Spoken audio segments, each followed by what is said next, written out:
All right, so we are 10 days into 2021. How exciting is that? Is your 2021 going a whole lot better than your 2020 did? What? Now, when we were still in 2020, people, I kept hearing everybody, I'll be glad when 2020's done. Wait till 2020's done. Let's kick 2020 out and let's rip it up. Let's throw it up. And you're not excited. I don't get it. Actually, I kind of do get it.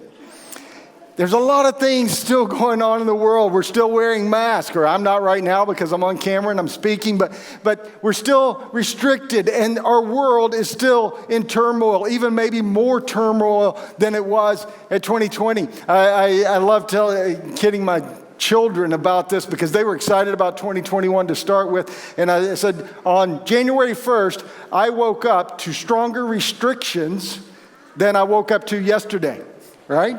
Remember that? Anyway, we won't get into to all that. But as I've been talking to people already this year, one thing that I've observed is that people are not making plans. People are not setting goals. People are not getting ready to live out their dreams because they're afraid. They're afraid that it'll be, I made all those plans for what? Because they look at last year. Did you get everything done last year that you said you were going to do in January, all those resolutions? No, of course not. And now people are afraid to step into this year confidently because they're afraid of just wasting that time and being disappointed and their expectations not being met and all that. Is it just me or is anyone else feeling like that? All right, I see that hand. All right. Yeah. Last week, we started a new series that kind of speaks into where we're at right now. We're calling it Rebuild, Rise from the Rubble. That's why we sang that song just now, Glorious Ruins, where we're asking God to bring those things, the ruins, back to life. We began looking at the nation of Israel, and the year was around 450 BC. 140 years before that, King Artaxerxes II had sieged Jerusalem and the nation of Israel, taken it over, and he'd actually decimated it. Had destroyed all the infrastructure and everything. And the temple had been rebuilt. The city had started getting rebuilt, but then Artaxerxes said, stop it. This new Artaxerxes, not the one that was 140 years ago, had said, stop rebuilding. You're not going to rebuild the city. The walls were in ruins and the city was left exposed. We talked about that last week. We picked up that story where Nehemiah's brother and some friends came to the palace where Nehemiah was serving the king and gave him the update. This is where things are. And it wasn't a pretty picture. Jerusalem's lying in ruins. The people are in ruins. There's a lot of rebuilding that needs to be done. So we saw in Nehemiah some characteristics of the kind of person God uses when he wants to accomplish something big. We saw Nehemiah could be used because, first of all, he was concerned. He was concerned enough to ask. He just asked, how's it going? And then he really listened. He was really interested. He was really concerned about the people who were talking to him. And then we saw that he acted with compassion. His concern led him to compassion. It says that he sat down and wept, and he fasted, prayed, and all of that. But it stopped him in his daily routine. It made him pause. And we saw that he had character, he prayed, he confessed sin, he was committed to being a part of the solution, and he was actually had some competence about him. He used the way God had shaped him to actually be a part of the solution. And then we kind of wanted to leave you last week with, what is it that grips your heart? For Nehemiah, it was the city lying in ruins. It was the people. And it was actually God's name even that Nehemiah wanted to protect and restore. What is it that grips your heart? Is it the lost? Is it poverty? Is it modern day slavery or racism? Most of us would like to make some difference in the world that we live in. But could I suggest to you that most of us stop just short? Most of us will say, yes, I'm excited about that. I want to make a difference. I want to change this. I want to change that. And then we take one step and we find out life gets a little bit hard. So we talked about all of that last week. If you didn't hear that message, tune into the YouTube channel, go to the website. It was actually a conversation with Deanna and Justin and myself, and I just encourage you to look at that. By the way, this thing about making a difference in the world, this is a side note, and I don't want to go on a political rant or anything here, but making a difference in the world does not look like what we've seen in the USA this week. Did you hear that? And I don't care where you land politically. I don't care who you would be for. And I know we're in Australia and everything, but there's a lot of interest in Australia. I'm surprised how much. But wherever you land, violence is never the answer if you want to make a difference in the world. They've gone about things the wrong way. And I've been really troubled and saddened over the last week that a lot of what has been going on there has been attached to evangelical Christianity and promoted that is who is leading all of this kind of stuff. And that just really breaks my heart. That makes me sad. And may I say that is not the whole picture of Christ followers. That is not an accurate reflection of those that are following Jesus. It's much different than that. So thanks for that little side note. What is that thing that grips your heart? And what are you doing about it? That's what we want to wrestle with this morning. I want to pick up the story again where we left off last week, Nehemiah chapter 2 and verse 1. It says, early the following spring, in the month of Nisan, during the 20th year of King Artaxerxes' reign. Wow! You see that? That's not exciting to you or troubling to you or anything? There's no emotion in your eyes. What's going on? You're not reading it the same way I am. You remember what month Nehemiah found out about the problems? Go back to Nehemiah chapter 1, verse 1. It's the month of Kislev. This is the month of Nisan. That's 4 months. What we see here is that Nehemiah had the courage to wait. Nehemiah had the courage to wait. 4 months had passed since he received the news. He waited 4 months to approach the king. And the reason I'm going, wow, is because when I read that, I think, what were you thinking? There's a problem. Go fix it now. I think in this crowd, if I see a problem and I want to go fix it, I might be alone. Is that right? Rob would be with me. He waited 4 months. What was happening during that 4 months? Nehemiah was praying. Nehemiah was fasting. Nehemiah was planning. We're going to see here in just a couple of minutes. But friends, I don't know about you, but I do know about me. Waiting can be challenging. Waiting can be challenging. In my early days of ministry, my response when I would see something that needed to be done would be to just rush ahead and try to fix it right away. Just let's go get it done. As those around me, close to me now know, I'm not like that anymore.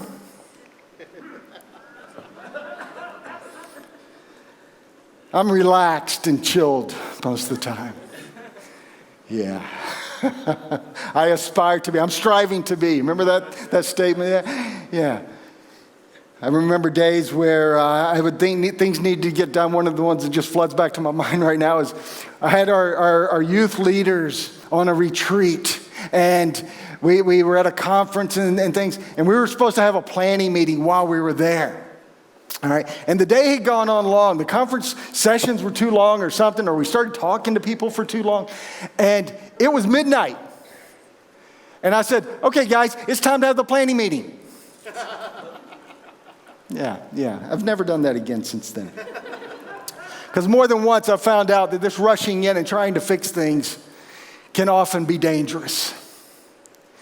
When you have a bit of information, just a little bit, and a whole lot of assumptions, and you rush in and try to fix stuff, it doesn't always go well. You start developing a plan, you want to execute it, but many times, at least in my experience, we haven't taken the time to properly assess things, properly even engage with God about this thing. Because we know the answers, we know the solution. Nehemiah wasn't like that. Sometimes we just want to jump in and fix things, but sometimes there are things that only God can do. And this was the situation with Nehemiah. If he had rushed out to try to fix it, it would not have happened. God's taught me over the years, there are times I have to wait, and that takes courage. That takes faith. Because if I can fix something, if I can control that, I don't need faith. I can do that. It takes courage to wait because it might not happen the way I thought it should. Exodus chapter 14, verse 13 says, stand still and see the salvation of the Lord. That verse comes at a place where the children of Israel are leaving Egypt. Remember that series from last year, Get Us Out of Here? They're at the sea, they're at the ocean, the Red Sea, mountains to the right, mountains to the left, Egyptian army behind them. When I see that problem, I'm going to start strategizing. I'm going to start planning. I'm going to figure out, do we go through the sea or do we go through the people or do we go over the mountains? And I'm going to get probably 4 different teams and we're going to try all 4 things, all right?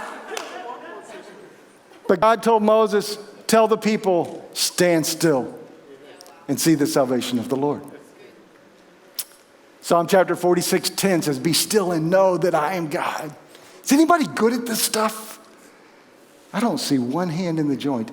Your hands are up at your houses, right? Because you can wait. In the waiting, you know what's happening? God is preparing both you and your circumstances. He's getting you ready. He's getting your circumstances ready to fulfill His purpose.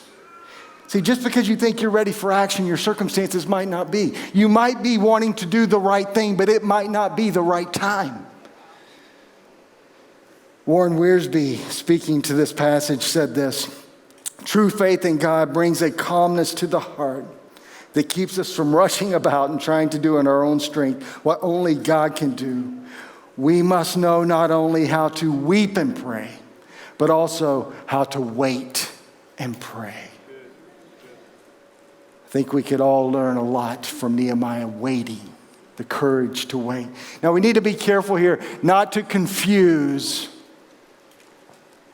the courage to wait with complacency. Okay? Don't take what I just said about waiting and run out of here and say, oh, I'm just waiting forever, and you never do anything. That's complacency. You wait when you're trying to hear from God, when you want to see God move. You don't wait because you're afraid. You don't wait because you don't care and because you're lazy and all of that. You wait when God says wait.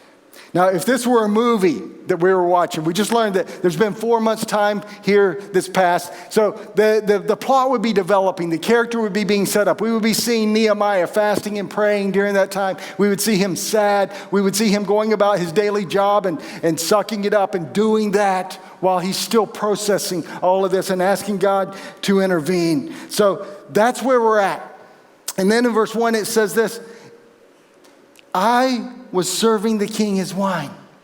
I had never before appeared sad in his presence. So the king asked me, why are you looking so sad? You don't look sick to me. You must be deeply troubled. Okay, so we're watching this movie and the drama is building. We've seen him waiting. We've seen him preparing himself for this. And he goes in. He hasn't looked sad before, but today he couldn't hold it back anymore. He's in the king's presence and he's ready to have a breakdown because this is weighing so heavy on him. It had wrecked him. Our hearts are racing while we're watching this drama unfold. What's going to happen? We see, this is not going to go well because Nehemiah is doing something he didn't do before. Hold on to that. We're going to come back to that in a few minutes. But it would have been expected that the joy of being in the king's presence would bring a smile to everyone's face. Staff, take note of that, please. And Nehemiah was sad. A natural response from Artaxerxes that day would be to banish Nehemiah from his presence, to punish him, and very possibly even have him killed for being sad in his presence. That's what Nehemiah was coming into and facing. That's what's going through his mind right there. And then he says this, he says, then I was terrified. Yeah, that makes sense, doesn't it? I replied, long live the king. How can I not be sad? For the city where my ancestors are buried is in ruins, and the gates have been destroyed by fire. Looking here at Nehemiah's courage, he had the courage to wait. Now he's got the courage to be real. He had the courage to be real. He's vulnerable. He's real. No masks, pun intended. No facades. Notice Nehemiah, he's respecting authority there. He says, long live the king. So he greets the king and says, hey, I respect you. I honor you. I hope you live a long time. I hope you rule a long time. Because he knew it was a risk to be sad in the king's presence. He knew that he was taking his life into his hands. But he made a decision. I'm going to take that risk. I'm not going to hide it. The situation had gripped his heart. It had wrecked him. And he couldn't hold it back anymore. He didn't just pretend everything was fine. If you asked Nehemiah, are you okay? He wouldn't just pretend. He wouldn't say, yeah, everything's fine. You ever talk to people like that? We all do that. We say, hey, how you doing? And somebody will say, okay. And I love saying right back to them. In fact, most of the time, even if I think they are okay, I'll say, no, you're not. And what I find out is most of the time I'm right. Even if they said they were okay, most people aren't always okay. But have you ever talked to someone and you can see that maybe they're a little troubled and you ask, are you okay? And they just melt right there. They just break down. Anybody ever done that? My hand's up. I hate that. I want the poker face. I want to be strong, but sometimes we just break down. You know, being sad is not a sign of weakness. Being sad is not a sign of weakness. It takes courage to let people know that you are struggling. It takes courage to let people know that. You got to risk something there. Nehemiah also showed he had the courage to be real, because not only did he show that he was sad, but he admitted he was scared. He said, I'm terrified. Nehemiah was absolutely afraid. He was risking his life. And imagine the emotions. He's sad. He's overwhelmingly sad, depressed probably. And he is afraid. He's shaking in his boots. And he's getting ready to respond. He says, I was terrified. For most people, that's where it would stop. All the sadness, all the fear would say, okay, this is just too hard. I need to just walk away. Fear paralyzes. But faith energizes. Nehemiah had spent 4 months. His faith was being built during that 4 months when he was praying and fasting and asking God to intervene. He had the courage. He had the faith to be real. And as a result, you know, we're watching this drama and we're expecting the king to come to blast him. And instead, the king says, what's troubling you? There's an opportunity opens up here because Nehemiah had the courage to wait. Then he had the courage to be real. He appeals to the king on a deeply personal level. He says, why wouldn't I be sad? He draws the king into that before he asks for what he wanted. He says, why wouldn't I be sad? You understand this, king? And the king answered. He's emotionally involved now, and he says, well, how can I help you? Wow, that's a plot twist. That's a huge plot twist. It was a clear and direct answer to Nehemiah's prayer. God saying, the time is now. That thing that you've been praying for 4 months, that you've been waiting for me to do, the time is right now. If I was Nehemiah, I'm sad, I'm terrified, and now the opportunity's here. I know this is it. I know it's time to take that step. My heart would have been racing, thinking, wow, do I do it? And I probably got even more afraid. Because now the king is inviting me into that space. Again, the movie drama that we're looking at, it's unexpected. We're on the edge of our seats waiting for his response. And it says this, with a prayer to the God of heaven, I replied, if it please the king, and if you are pleased with me, your servant, send me to Judah to rebuild the city where my ancestors are buried. Nehemiah had the courage to make a big ask. He had the courage to make a big ask. It wasn't a small thing he was asking for here. He's got this invitation from the king. The right thing at the right time is now. And you notice in that verse, he's leaning into the relationship.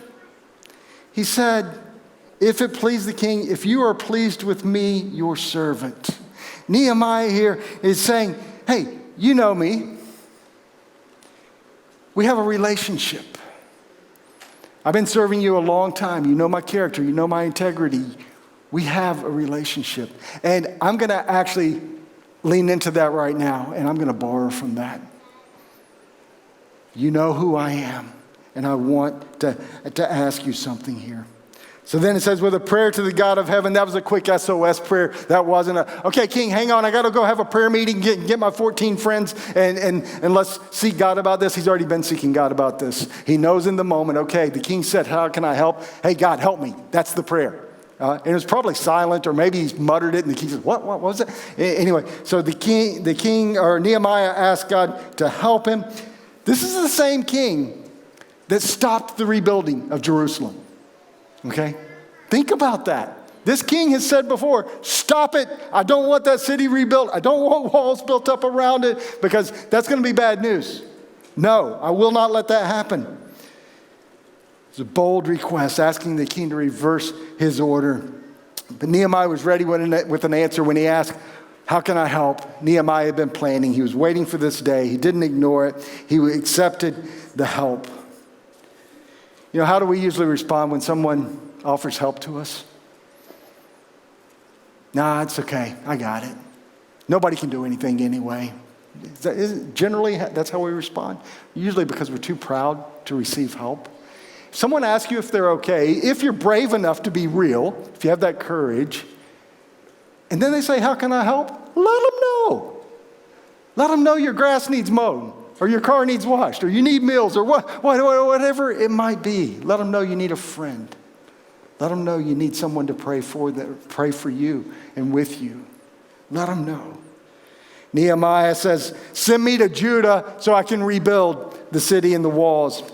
And the king granted him permission. The king said, okay. And the queen was sitting beside him. It says in verse 6. Then look at verse 7. It says, I also said to the king, if it please the king, let me have letters addressed to the governors of the province west of the Euphrates River, instructing them to let me travel safely through their territories on my way to Judah. As I read that, and I cannot look past our state borders right now, he's saying, give me a permit, so that I can get through. He says, thanks for the permission. That's what Nehemiah said. Thanks for the permission you just granted me to go. And since you seem to be in such a generous mood, can I ask you to give me a permit to travel between these areas? Can you provide me some protection so that I can get safely through? And then, okay, we're not done yet. Nehemiah verse 8 says, please give me a letter addressed to Asaph. This is beautiful. The manager of the king's forest, instructing him to give me timber. I will need it to make beams for the gates of the temple fortress, for the city walls. Oh, and by the way, and for a house for myself. Wow. How courageous is this guy right now? He's been sad, he's been afraid, and he's asking for the whole farm right now. He says, well, thanks, King Artaxerxes. Thanks for the permission. Thanks for the protection. Oh, by the way, can you pay for the wall? Yeah? Can you tell the king's forest ranger to give me all the materials I need to make this happen? And I want a house, too, out of all this deal, because it's going to take a while, and I'm going to need a place to live.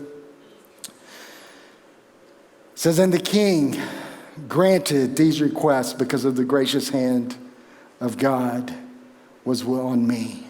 Because the gracious hand of God was on me. Finally, Nehemiah had the courage to give God the credit. Nehemiah has just had a huge day. In a leader's life, this is the day that you look back and you just go, wow! It all came together. All these things happened. Woo! Look at my leadership. Look what I did. That wasn't Nehemiah's response. And in writing his memoirs, he's right. This says this is the memoirs of Nehemiah. He didn't write this and say, here's my 7-step plan for success for you to get things done. Nehemiah said, the king granted these requests because I was such an amazing leader. No, he said the king granted these requests because of God's gracious hand on me. He deflected all the credit to God. He knew where it came from. If you continue reading that passage, you see God gave him even more than he asked for. They sent a cavalry with Nehemiah. All of these courageous steps that Nehemiah took were taken because Nehemiah said, there's a problem, and it's not okay. We can do better. I want to make a difference. Things need to change here. And if we want things to be different, you and I need to take a page or two out of Nehemiah's book. Back to the question that we've been wrestling with. What is that thing that grips your heart? What is it? Is it something local here? Is it something overseas? I just looked over and I saw Jackie getting ready to go back to Thailand. Something gripped her heart several years ago. And I think it's still there a little bit. Yeah. Jackie did something about what was gripping her heart. Nehemiah did something about what gripped his heart. Many of you have done something about what grips your heart. But some of you haven't. Some of you say, oh yeah, that something's happening here, but I can't do anything about it. It's just too hard. Question today, do you have the courage to make a difference? And maybe you need courage to wait like Nehemiah did. Maybe you need the courage to be real and to be honest. Maybe you need the courage to ask big. Maybe you need courage to give God the credit and stop taking so much credit yourself. But to see things different, we need the courage to take a step of faith. To see things different in our world, you need to take some risk. There are people today, people in this room and people that are listening online, watching online. You need to do what Nehemiah did and do something different than you had done before. He said, I had never been sad in the king's presence. It was a day he did something different than what he'd done before, and the result was different. You need to change something today. Some of you need to take a step today and do something different than what you've done before. It's been said many times that you can't keep doing the same things the same way and expect a different result. That's the definition of insanity. You want to make a difference in the world, do something different than you did yesterday. Do something different than you've done so far today. What courageous steps do you need to take today to make a difference? What do you need to risk? And finally, what will you do differently to make a difference in this world? Father, thank you for Nehemiah's example, for his courage. Thank you for teaching us that waiting takes courage. Being real, being honest takes courage. Clearly, asking for big things takes courage. And Lord, it takes courage to give you the credit when you do something amazing. Thank you for all you've done. Lord, help us now to be willing to step out. Help us now to be willing to do things differently so that we can see a difference being made. Lord, we love you. Thank you for loving us. And Lord, give us the courage to step out of this place, making things different. In Jesus' name, amen.